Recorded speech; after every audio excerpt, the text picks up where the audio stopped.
Now, the spectre of protracted labour unrest does continue to haunt Africa's biggest economy after South Africa's Association of Mine Workers and Construction Union was granted permission by a government mediator to call a strike against Impala Platinum, the world's second largest producer of the precious metal, barely 24 hours ago. In a statement, Implad said after wage talks deadlocked that, quote, a certificate of non-resolution, which is essentially a strike certificate, has been issued, allowing AMCU to call a protected wage strike subject to a 48-hour notice period. End of quote. Now, the expected unrest and the prospect of a drawn-out standoff is expected to negatively affect the country's battered economy.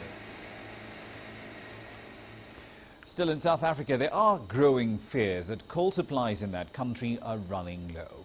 Eskom, the state utility, currently uses over 90% of coal produced for power generation, and once its new power stations come online, it will need even more.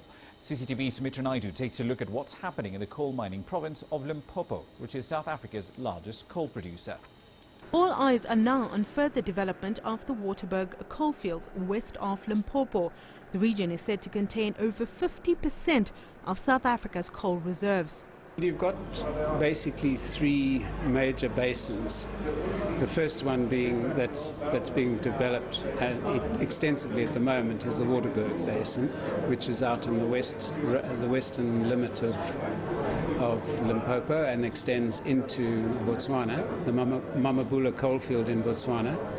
Then there's the Springbok Flats, which is an enormous resource of coal, but it hasn't been developed at all.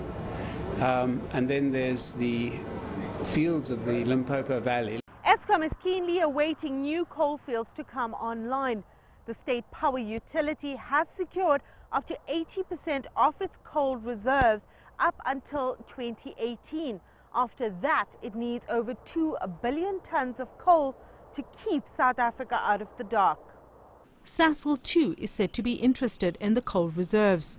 The Waterberg coalfield, the developments are driven by the power stations, and then subsequently or in the future by potential for gasification, turning it basically another Sasol can be established up here, and that's what Sasol's looking at. They've got a huge stockpile of coal on the surface at the moment, which they're going to process and see how to develop a new Sasol type process here. The big problem is water again, because Sasol needs water. But there's been several delays. Adding to this is Eskom's insistence to source coal from BEE companies. But new, smaller players entering this market are struggling with financing. Coal mining requires billions of rands in capital and investment. You get a 30% yield, so you get for every 10,000 tons or 10 tons of coal that you sell, you're having to mine 3 times that amount. So a small company mining 30 million tons of coal to get 10 million tons out is just not easily viable. For now, there's consensus that the Waterberg region needs to be explored, but government and business still need to agree on how it's going to be done and how it will be financed, and that needs to be done soon. Sumitra Naidu, CCTV, Limpopo.